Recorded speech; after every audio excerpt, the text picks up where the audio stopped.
진짜 100일밖에 안 남았어요? 시간이 금방 가네. 자, 페이지 146페이지입니다. 146페이지 보시면 저당권 나와 있죠. 의의는 뭐 특별한 거 없습니다. 점유를 이전하지 않고 설정 등기를 통해서 우선 변제 받을 수 있는 가장 전형적인 약정 담보 물권이 저당권이고요. 법적 성질 보시고 성립해서 특별한 거 없고요. 근데 우측에 보시면 법정 저당권이란 말이 나오는데 1번 임차지상 건물에 대한 법정 저당권. 요거는 법정 저당권이에요. 근데 2번은 조심할 것이 뭐냐면 부동산 공사 수급인의 저당권 설정 청구권은 효제에 나와 있는 것처럼 형성권이 아닙니다. 형성권이 아니에요. 옆에다가 화살표 찍 해가지고 형성권 가입표. 법정 저당권이 아니거든요. 요거는요. 따라서 형성권이 아니기 때문에 저당권 설정을 일방적으로 청구하는 것이 아니라 도급인의 승낙을 얻고 설정 등기까지 해야 비로소 저당권을 취득한다. 구체적인 내용은 안 나올 거고요. 다만 뭐가 나올 거냐면 지금 교재 147페이지 상단에 2 부동산 공사 수급인의 저당권 설정 청구권은 형성권이 아니다라는 건 꼭 기억해 주세요. 그죠? 다음 중 형성권이 아닌 것은 해가지고 많이 등장하는 지문이니까 주의하시고요. 그 다음에 저당권에 효력해가지고 효력이 미치는 범위에서 피담보 채권의 범위인데 피담보 채권에서 항상 조심할 것은 뭐냐면 지연배상금은 1년분에 하나다. 이거 꼭 기억해 두세요. 그 다음에 목적물의 범위 부합물에도 미치고 종물에도 미친다. 끝이고요. 넘겨보시면 디귿번 저당 토지상의 건물은 토지 저당권에 미치지 않습니다. 좀 이따 설명드릴 거고. 그 다음에 하단에 저당권자의 채권을 변제받는 방법은 저번주에 했던 경매액이니까 그 경매액으로 대체할 거고요. 우측에 보시면 저당 토지 외 건물에 대한 일괄 경매 청구권이 나와요. 좀 출제하는 좀 있어요. 이건 근데 조금 어려울 수 있는데 법정 지상권 기억나시죠? 법정 지상권 성립되려면 건물이 어떻게 해요? 있어야 되죠. 특히 저당권 실행에 의한 법정 지상권은 저당권 설정 시 뭐가 있어야 되냐면 건물이 있어야 된단 말이죠. 또 생각해 보자고요. 땅이 나대진 상태에서 을 앞으로 토지에 대한 저당권이 설정이 됐고요. 그리고 나서 갑이 건물을 새롭게 신축을 했어요. 그러면 을은 토지 저당권자니까 토지를 경매할 수 있고요.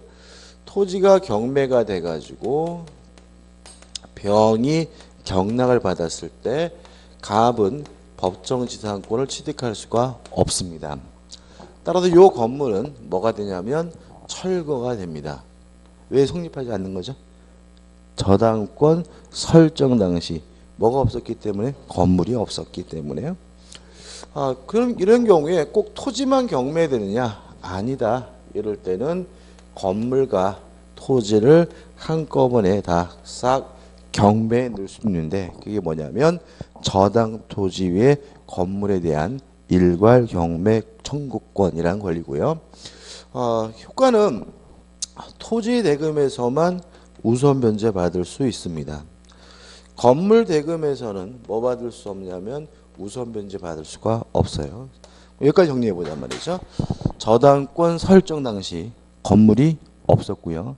나대진 상태에서 건물이 뭐가 됐어요? 신축이 되면 법정 지상권은 발생하지 않기 때문에 토지만 경매가 되면 건물은 뭐가 되죠? 철거가 됩니다.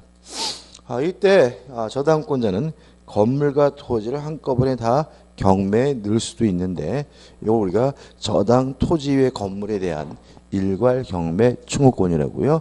주의하실 점은 뭐에 대해서만요? 토지 대금에 대해서만 우선 변제 받을 수가 있습니다. 까지죠, 그죠? 자, 그래서 이제 주의할 점이 두 가지 더 있어요.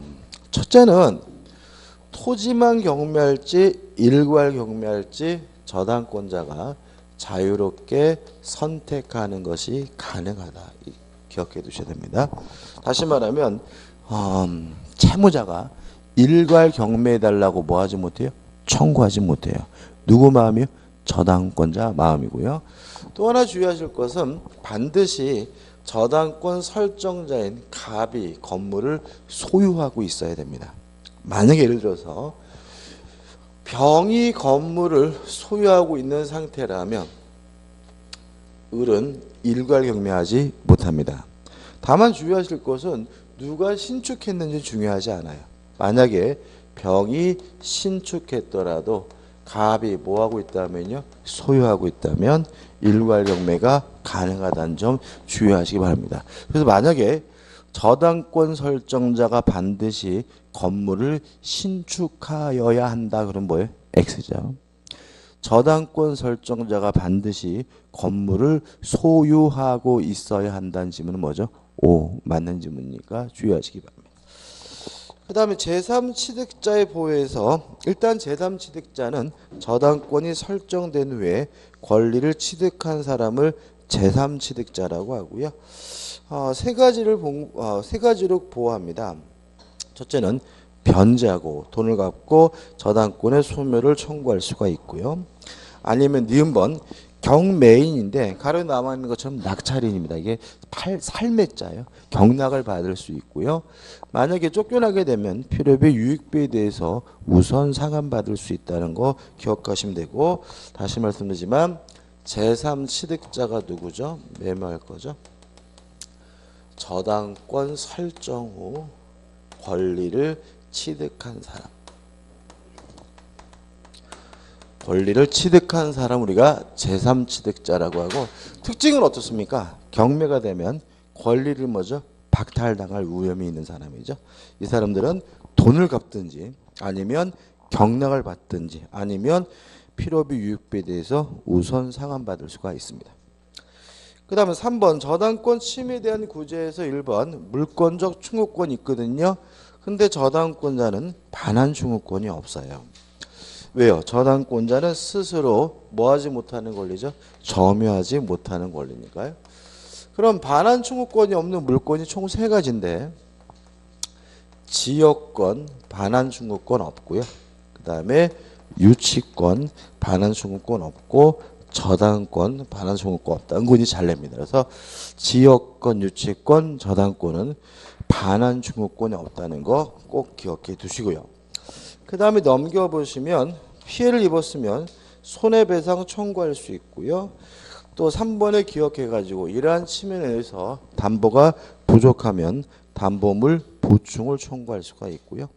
또 만약에 채무자가 담보를 손상감소 멸실시켰다면 채무자는 기한의 이익을 상실하기 때문에 저당권자인 채권자는 즉시 변제도 청구하는 것이 가능합니다. 주의하실 것은 뭐냐면 기억 담보물 보충 청구 후반부에 보시면 이 청구권을 행사하는 경우에는 불법 행위로 인한 손해배상 청구권이나 기한의 이익 상실로 인한 즉시 변제 청구권을 행사할 수가 없다. 이거 좀 주의하셔야 돼요. 자, 왜 그러냐면 자, 지금 담보가 부족해요. 근데 만약에 담보물이 보충이 된다면 저당권자에겐 실질적으로 뭐가 없는 거죠? 손해가 없는 거죠. 손해배상 못 청구해. 또 만약에 담보가 부족했는데 보충이 된다면 못 기다릴 이유 없는 거죠. 그러니까 기한이 상실됐다는 이유로 즉시 변제 청구한다는 말은 뭐예요? 못 기다리겠다는 얘기잖아요.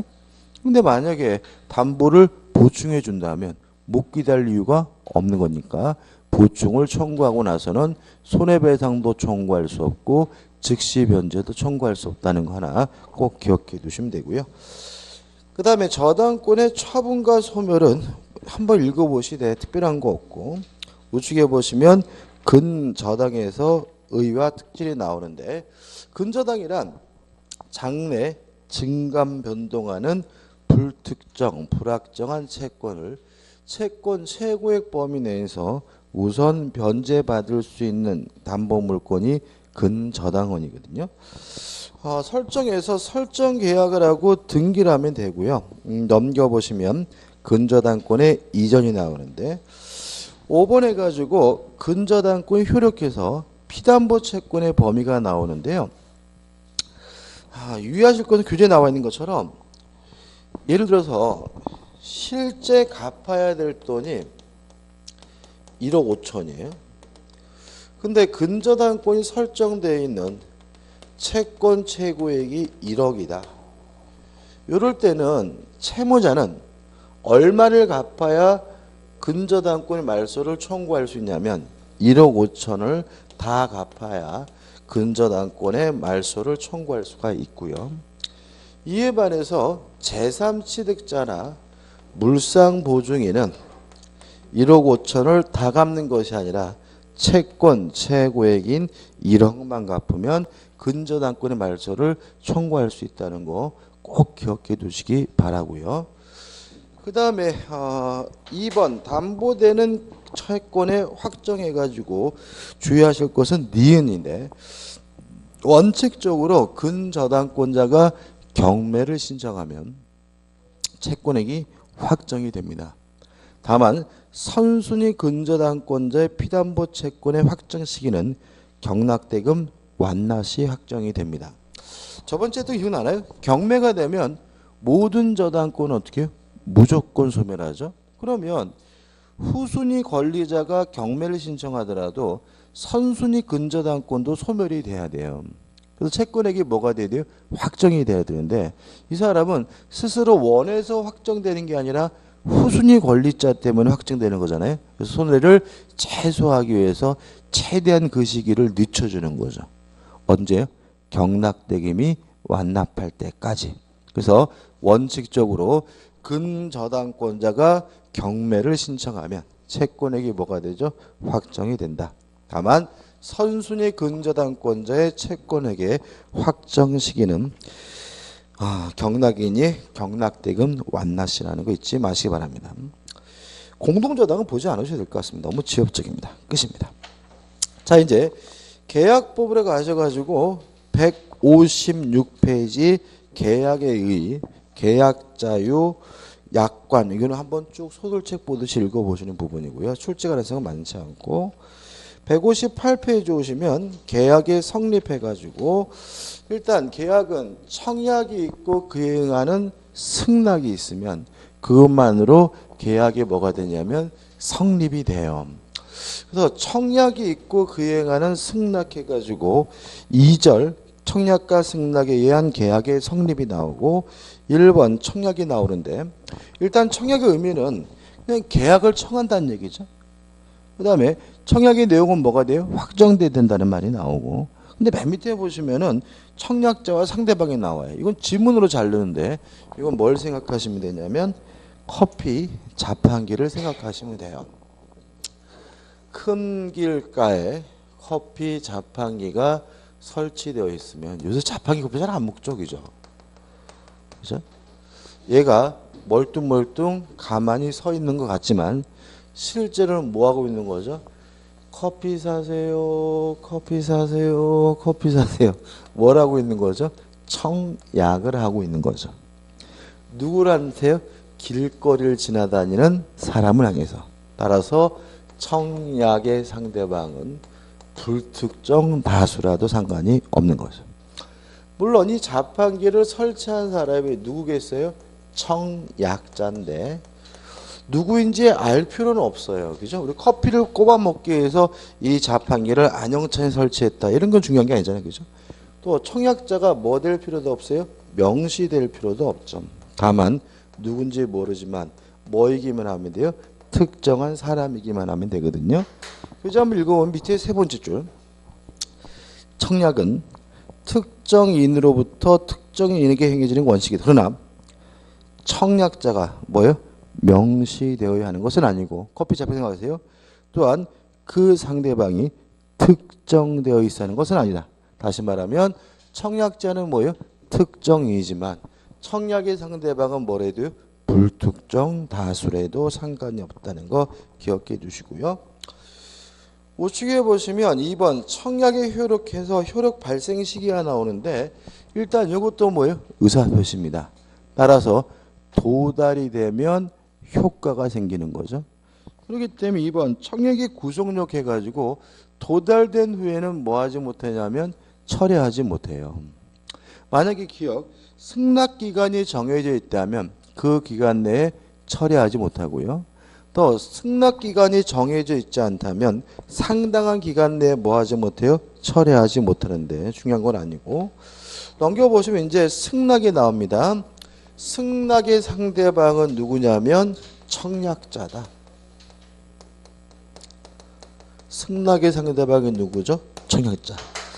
그럼 결국은 승낙의 상대방이 명시될 필요는 없고 청약의 상대방은 뭐 해야 돼? 특정인이어야 하겠죠. 그래서 청약의 상대방은 불특정 다수라도 상관이 없다는 말은 맞지만 승낙의 상대방은 불특정 다수라도 상관이 없다는 지문은 뭐죠? X다. 왜냐하면 승낙의 상대방은 청약자고 누굴 말하겠죠? 특정인을 말하니까요. 그 다음에 2번 청약의 변경을 가한 승낙은 새로운 청약으로 보게 되고요. 3번 승낙에 효력해가지고 1번 승낙기간에서 승낙기간이 정해졌다면 원칙 보시면 승낙기간 내에 도달하여야 계약이 뭐가 돼요? 성립돼요. 일단 기억하시고 그 다음 우측에 보시면 승낙의 효력 발생의 시기에서 기억 격지자 간의 계약 성립 시기는 격지자 간의 계약은 승낙의 통지를 발송한 때 성립한다고 되어 있죠. 그럼 다시 한번 볼까요? 좌측에. 자, 계약은 성립되려면 승낙기간 내에 뭐가 돼야 돼요? 도달하여야 한다 라고 좌측에 적혀 있고 계약이 성립되는 시기는 도달 시가 아니라 뭐죠? 승낙은 뭐죠? 발신시다. 그럼 두 가지가 어떻게 해요? 모순되어 있는 것 같죠? 그죠? 그래서 이 문제에 대해서 우리 통솔과 판례는 어떻게 이해하냐면 이렇게 이해합니다. 승낙 기간 내 부도달을 해제 조건으로 해서 승낙의 발신 시 계약이 성립된다라는 것이 우리 판례 입장입니다. 무슨 말이냐? 자, 갑이 을에게요 청약을 하면서 우리 집 살래 살 거면 예를 들어서 4월 30일까지 확답해다오 승낙기간을 뭐 했어요? 정했어요. 근데 을이 좋다 내가 네 말대로 그 집을 사겠다라고 승낙을 했는데 예를 들어서 4월 25일 날 발신을 했고요. 이것이 4월 29일 날 도달됐다면 승낙기간 내에 도달됐기 때문에 계약에 뭐가 돼요? 성립이 되는 거죠.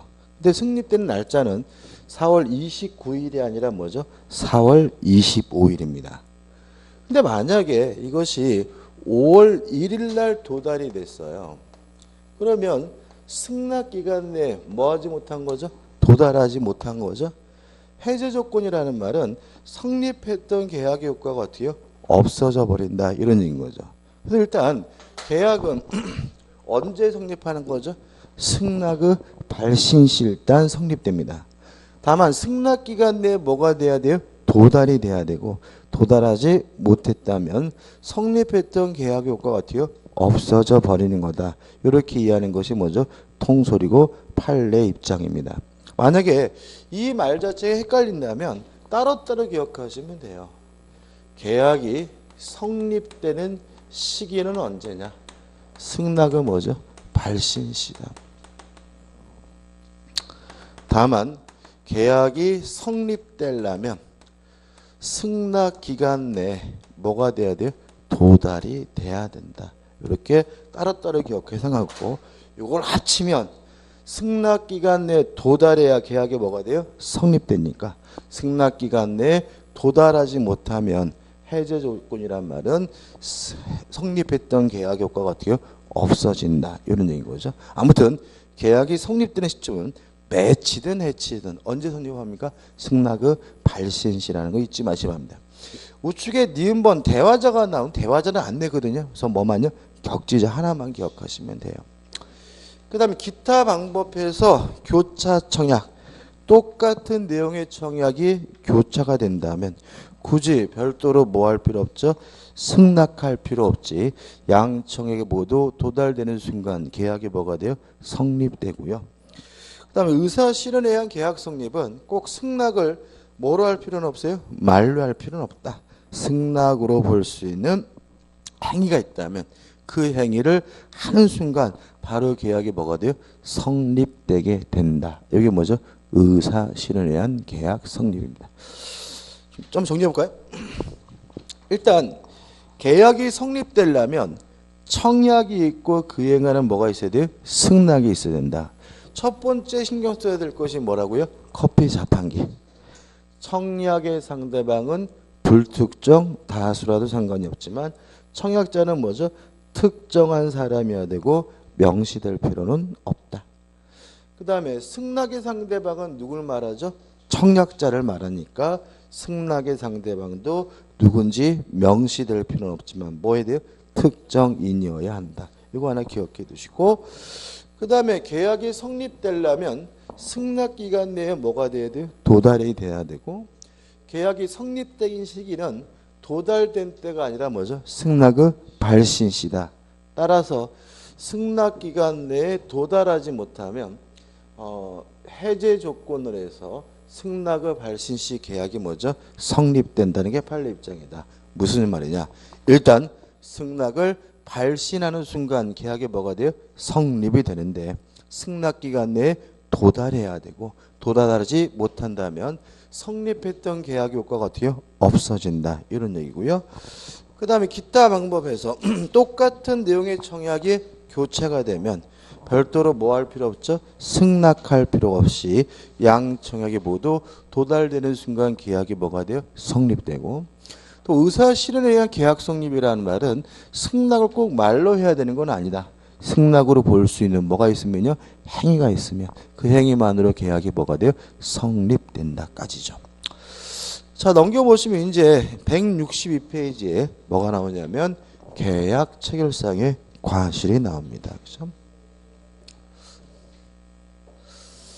이것도요, 교재에 이제 필요한 것만 정리해 놓은 건데, 일단 요건을 보시면 원시적 전부불능입니다.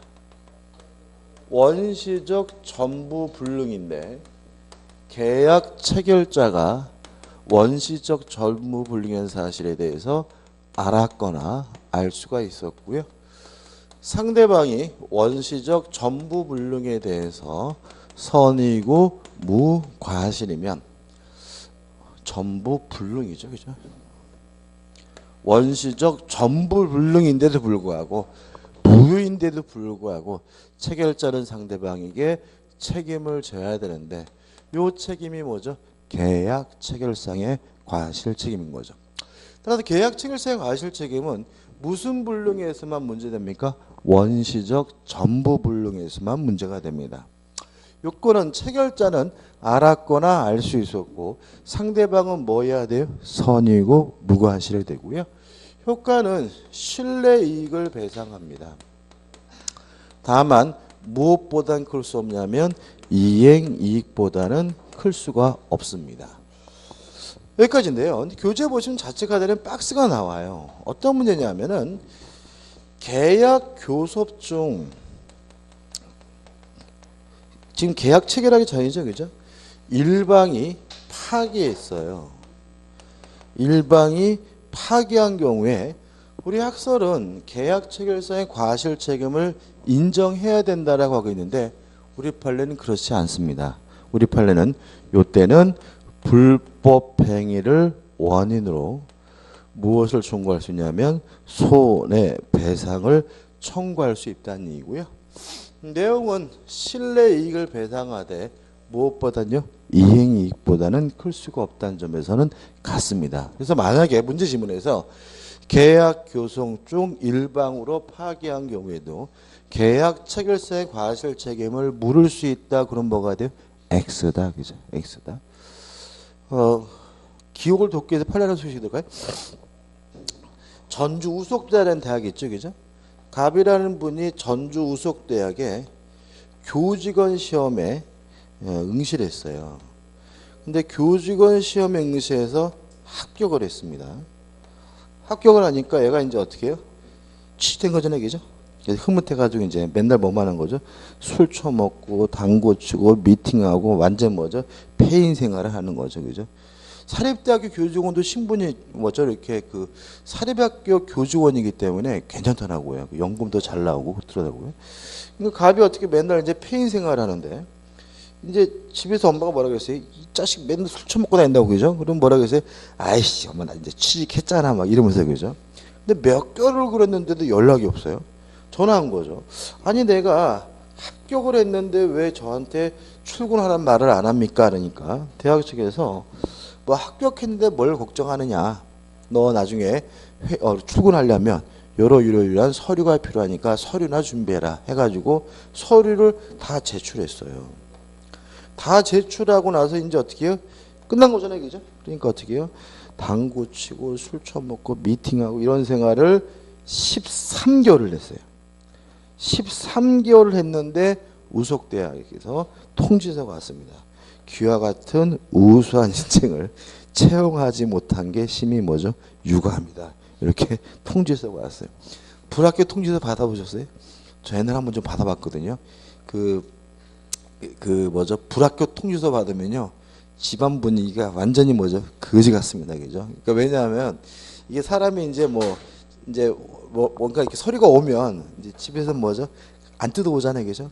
그때는 또 삐삐도 없고 전화도 없으니까 제가 오기만을 기다려서 이제 합격한 줄 알고 딱 열어봤더니 귀와 같은 유수한 인재를 채용하지 못해서 심히 유감입니다. 뭐 관련 서류 보냅니다. 이딴 거. 그래서 제가 그 회사 제가 그때 당시에 이런 망하라 이랬거든요. 진짜 망해서 제가. 저는 LG를 다녔거든요. 제가 LG를 다녔는데. 그러니까 고시 공부하다가 간두고 LG를 제가 좀 다녀서 한 7년 다녔습니다.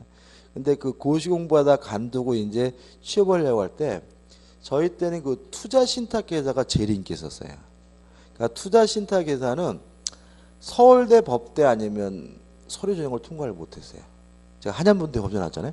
그러니까 한양대 법대 명함 가지고는 투자 신탁 회사 서류 전형도 통과를 못했어요. 그만큼 셌거든요. 왜냐하면 그때 당시에 월 초봉이 100만 원 넘는 회사가 우리나라에 초봉이 100만 원 넘는 회사가 8개인가 있었는데 8개 중에서 4군데가 투자신탁회사였어요. 근데 이 그저같은 놈들이 꼭 불합격 통지서를 보내요. 저한테. 그래서 제가 다 망해라 이 그저같은 놈들한테 다 망해서 지금 하나도 없죠. 그죠? 아무튼 그래서 이제 갑이 어떻게 해요? 우속대학을 상대로 뭐죠? 소송을 제기한 겁니다. 그럼 보시면 지금 요 갑과 우속대학은 고용계가 아직 체결 안 했죠. 그죠? 그러니까 시험만 합격했고 서류만 보냈잖아요. 그죠? 그러니까 교섭은 아니지만 계약 체결 준비 단계에서 우속대학이 일방적으로 뭐 한 거죠? 파기한 거죠. 그래서 갑은 우속대를 상대로 무엇을요? 불법행위를 원인으로 손해배상을 뭐 할 수 있어요? 청구할 수가 있다. 손해배상은 무슨 이익배상이에요? 실내이익배상이 돼 이행이익을 넘을 수가 없다. 그러면 이행이익은 뭐죠? 갑이 정상적으로 출근했으면 받을 수 있는 급여가 뭐죠? 이행이익일 것이고 갑이 여기 합격했다고 믿었기 때문에 다른데 취직을 포기한 것이 뭐예요? 실내이익이겠죠. 예를 들어 가지고 갑이 포기했어요. 믿고 어디를 포기했냐면 예를 들어서 삼성전자의 뭐죠? 취직을 포기했다. 그죠? 근데 이게 13개월 연봉이 만약에 1억이다. 근데 얘가 여기 다녔으면 뭐죠? 한 8천만 원을 받을 수 있었다라고 한다면 실내이익이 얼마예요? 이행이익이 얼마예요? 8천이고 포기한 실내이익이 얼마입니까? 1억이니까 얼마를 받을 수 있는 거죠? 8천만 원을 받을 수 있다. 왜냐하면 실내이익을 배상하되 무엇보다는요 이행이익보다는 클 수가 없습니다. 물론 여기서 이제 비용은 공제합니다. 뭐 다니게 되면 뭐 교통비, 주거비 이런 것들은 공제하긴 하지만 이런 식으로 계산하게 됩니다. 그다음 우측에 보시면 계약의 효력해가지고 쌍무 계약의 효력이 나옵니다.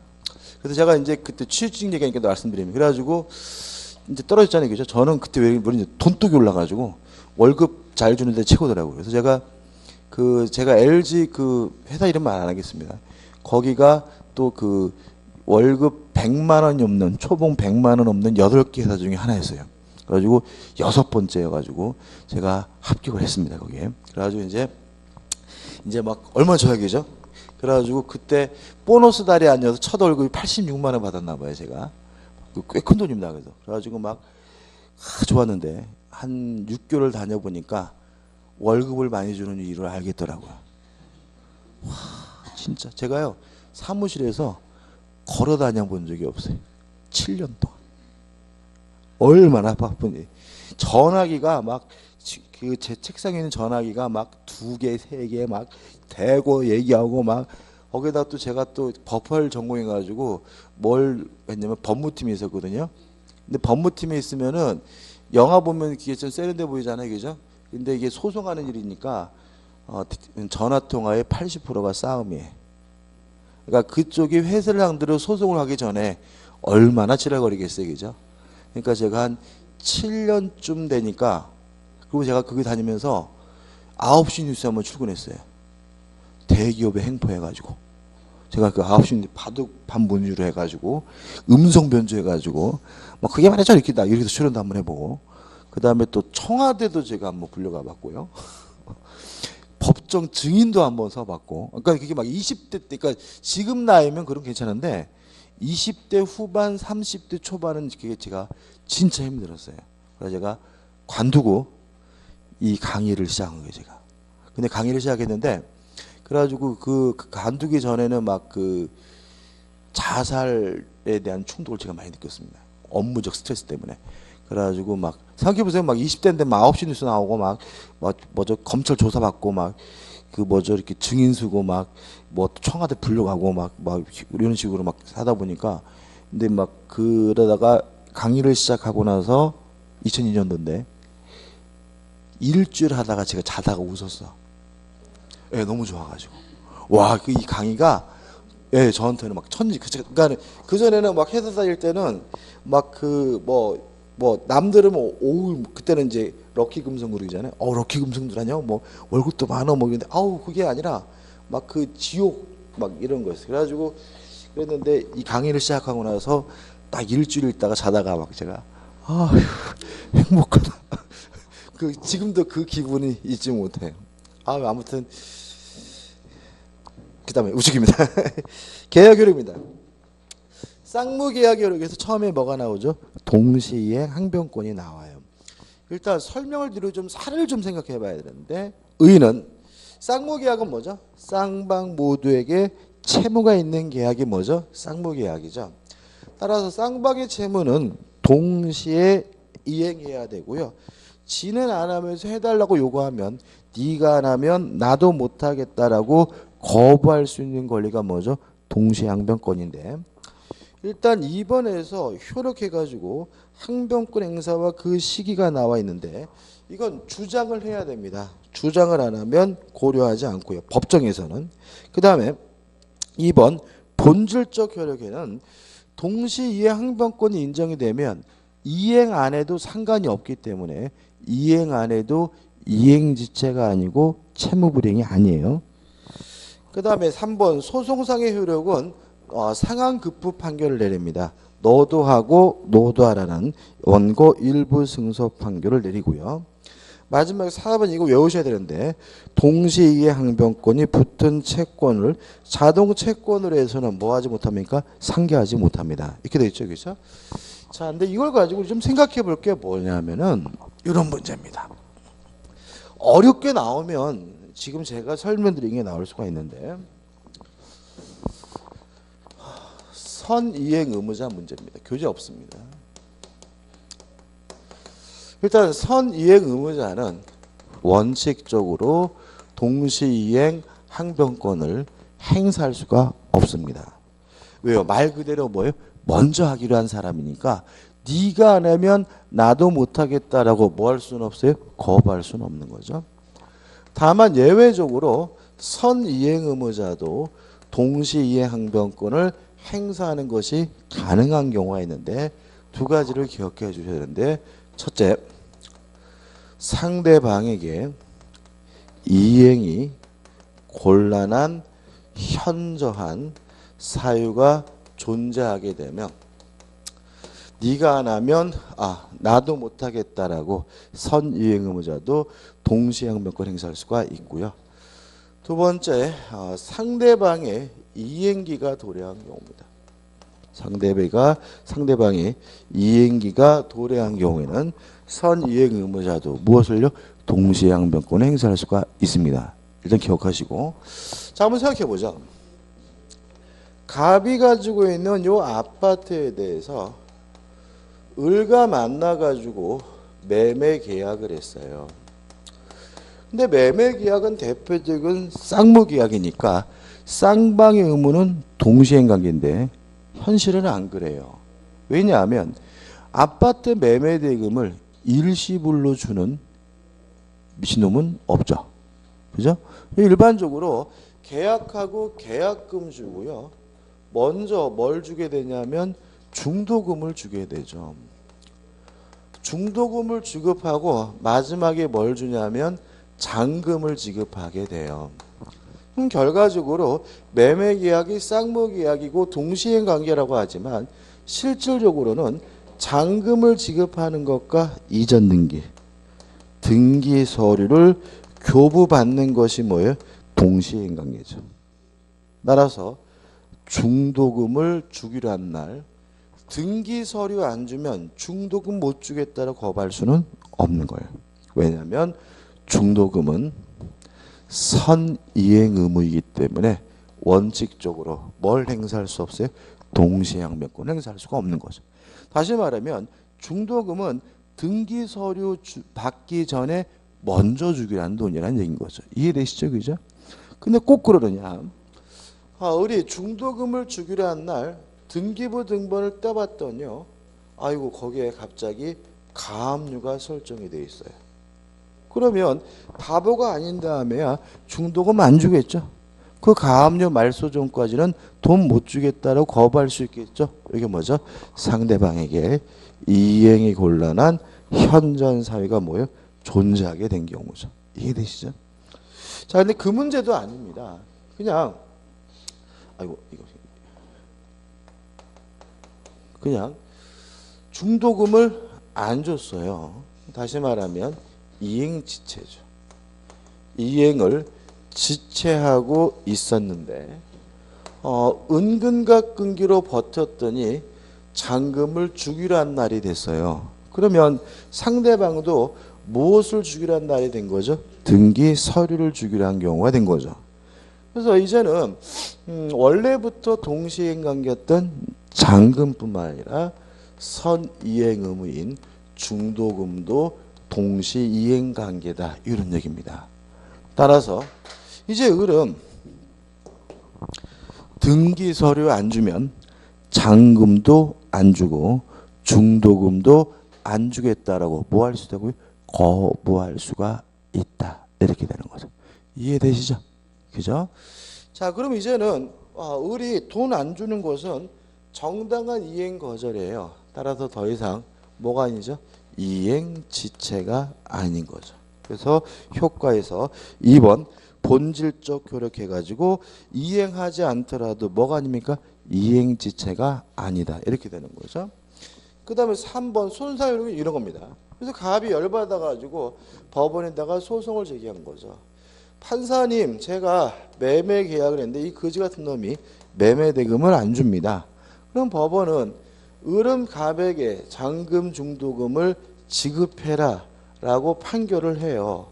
그래서 갑이 일단 뭐 한 거죠? 승소한 거거든요. 근데 갑도 을에게 등기서를 주라 라고 판결을 때릴 테니까 갑이 완전히 승소한 것이 아니라 뭐가 되죠? 일부 승소 판결이라고 하고요. 그럼 결과적으로 을은 갑에게 잔금과 중도금을 지급하고 갑은 을에게 등기서를 뭐예요? 교부한다는 말은 쌍방의 급부를 뭐하고 있죠?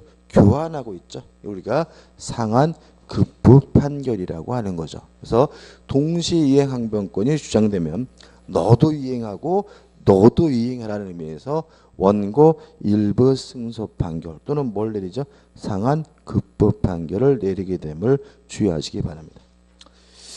그 다음 3번 동시 이해 항변권이 인정되는 경우가 나오는데 일단 1번 원상회복 동시행관계입니다. 2번 3번 4번까지 합쳐서 쌍무계약이에요. 이게 무슨 말이냐면 매매든 도급이든 쌍무계약의 쌍방의 의무는 뭐가 돼요? 동시이행관계죠. 그래서 매매다 도급이다 교환이다 나오면 동시항변권이 발생하는구나 이렇게 생각하면 되고 5번은 내기 힘들고요. 넘겨보시면 6번 무효 취소가 돼서 원상 회복해야 되는 관계도 뭐죠? 동시행 관계다. 8번 임대차 계약이 끝나면 보증금을 반환하고 목적물을 반환하는 것은 뭐죠? 동시행 관계다. 9번 중요합니다. 9번 별표는 구결인데 변제 돈을 갚는 것과 영수증 반환 의무는 동시행 관계입니다. 다시 말하면 영수증 안 주면 돈 못 주겠다라고 뭐 할 수 있어요? 거부할 수 있어요. 근데 밑에 나오는 거 차용증 등의 채권 증서의 반환 의무와 임차권 등기 명령주의에 따른 임차권 등기의 말소 및 담보권의 말소는 동시행 관계가 아니다. 특히 뭘 기억하셔야 됩니까? 담보권의 말소입니다. 그러니까 이런 얘기죠. 은행에서 대출 받고요. 돈을 갚으러 갔어요. 가가지고 아가씨 근저당 말소 안 하면 돈 못 갚어라고 얘기해봤자 은행 여직은 뭐죠? 콧방귀도 안 낀다. 먼저 돈을 받고 뭘 받아뒀다고요? 영수증을 받았다가 그것을 이용해서 나중에 담보는 말소하는 겁니다. 담보는 나중에 말소하는 것이지 뭐가 아닙니까? 동시행관계가 아니라는 거 하나는 꼭 기억해 두시기 바랍니다. 그 다음에 이제 위험부담이 나오죠. 일단 의의는 후발적 불능인데요. 쌍방의 책임 없는 사유 이렇게 나와 있는데 한번 좀 정리를 해보죠. 위험부담은요. 그 교재가 너무 좀 단순하게 해드리려고 노력한 것 같았는데 나오면 좀 어려워요. 나오면 이게 일단 생각해 볼 것은 뭐냐면 후발적 불능인데 이걸 둘로 나누게 돼요. 채무자에게 후발적 불능에 대해서 고의나 과실이 있는 경우와 채무자에게 후발적 불능에 대해서 아무런 고의도 없고 과실도 없는 경우는 나뉘고요. 후발적 불능에 대해서 채무자에게 고의 과실이 있으면 뭐냐면 채무불이행입니다. 채무불이행 중에서도 뭐가 되냐면 이행불능 문제로 가요. 이것도 중요하고요. 그 다음에 후발적 불능인데 채무자에게 아무런 고의 과실이 없을 때 이게 뭐죠? 위험부담 문제입니다. 일단 교재 나와 있는 거죠. 원칙 채무자가 부담합니다. 다만 예외 위험을 채무자가 아닌 채권자가 부담하는 경우도 있습니다. 첫째, 채무자에게는 고의 과실이 없지만 채권자에게 후발적 불능에 대해서 고의 과실이 있는 경우와 또 채권자가 수령지체 중에 후발적 불능이 된 경우에는 위험을 누가 부담하냐면 채권자가 부담하게 됩니다. 이걸 이해하기 위해서 중요한 것은 뭐냐면 일반적인 매매계약에서 채무자는 매도인을 의미한다는 거 꼭 기억해 두셔야 돼요. 여기서는 돈을 기준으로 하는 게 아닙니다. 후발적 불능이 된 물건을 기준으로 하기 때문에 그렇고요. 채권자는 누가 되냐면 매수인이 문제가 됩니다. 일단 채무자가 부담한다는 말은 쌍방 모두 이행할 필요가 없다는 의미고요. 서로 이행한 것이 있다면 부당이득으로서 반환을 해줘야 된다는 얘기인데요. 유의하실 것은 요 이행한 것에 대한 부당이득 반환에 대해서는 대상 청구권이 인정이 된다는 것까지 일단 기억해 두시면 됩니다. 뭔 소리냐 한번 생각해 보죠. 갑이라는 사람이 A라는 건물을 가지고 있는데요. 을과 만나가지고 3억에 매매 계약을 했어요. 근데 매매 계약할 땐 건물이 멀쩡히 있었는데 예를 들어서 지진이 나가지고 건물이 무너져 없어졌어요. 그러면 후발적 불능이고 명백히 채무자에게 뭐가 없어요? 고의나 과실이 없으니까 뭐가 돼요? 위험부담이거든요.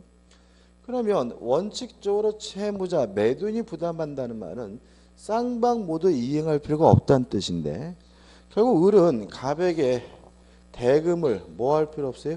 지급할 필요가 없고 갑도 을에게 재산권을 뭐 해줄 필요 없어요? 이전해 줄 필요가 없다는 얘기죠. 그럼 결과적으로 피해보는 사람은 누구죠? 갑, 매도인만 피해를 보기 때문에 매도인, 채무자가 위험을 뭐죠? 부담하는 것인 거죠. 이해되시죠? 만약에 을이 갑에게 이미 3억 원을 지급했다면 요들을 뭐죠? 돌려받아야 되는 거예요. 다시 말하면 이행한 것이 있다면 부당이득으로서 어떻게요? 돌려받게 됩니다. 근데 문제는 이 돈 받기가 쉽지 않겠죠? 갑은 지금 어디가 있어요? 병원이나 그죠? 아니면 뭐 이렇게 난민 수용소 그죠? 지금 뭐 지진 나다 건물이 없었잖아요, 그죠? 그래가지고 막 갑이 막 라면 끓여 먹고 있는데 을이 가가지고 아저씨 엊그제 3억 돌려주세요 그러면 갑이 뭐죠? 쉽게 돌려줄 상도 아니라는 거죠. 그러면 을이 갑한테 뭐라느냐?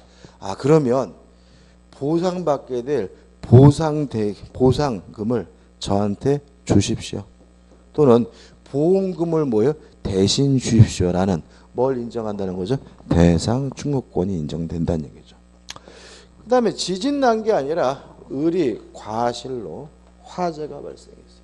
채권자에게 뭐가 있어요? 고의과실. 그럼 채권자 매수인이 그 위험을 부담하는데 무슨 의미냐? 첫째, 대금을 지급해야 된다. 다시 말하면 을의 잘못을 건물이 불타서 없어졌다면 갑이 건물을 못 넘겨준다는 건 똑같아요. 근데 문제는 누구 때문이죠? 을. 따라서 을은 뭘요? 돈을 줘야 되는 거예요. 대금을 줘야 되는 거고요. 다만 이때 뭘 조심하셔야 되냐면 이익, 상환, 의무가 발생할 수 있다는 거 주의하시기 바라고 여기서 이익 상환 의무 할 때 뭘 떠올리셔야 되냐면 양도소득세 전략을 생각하시면 돼요. 자 이런 얘기죠. 을의 건물을 불태워서 없어지는 바람에 갑은 돈만 받고 건물을 안 넘겨줘도 되죠. 그러면 갑에게 뭐가 부과되지 않냐면 양도소득세가 부과되질 않아요. 그러면 그 양도소득세액만큼 뭘 해야 돼요? 깎아줘야 된다. 그래서 이익 상환 의무가 발생한다는 것까지 기억해 두시기 바랍니다. 예. 네. 네? 물상대위요? 그거 다른데요. 이거는 뭐냐면 대신 달라는 얘기거든요. 대신. 땅을 받아야 되는데 땅이 없어졌으니까 다른 걸 대신 달라. 이게 뭐예요?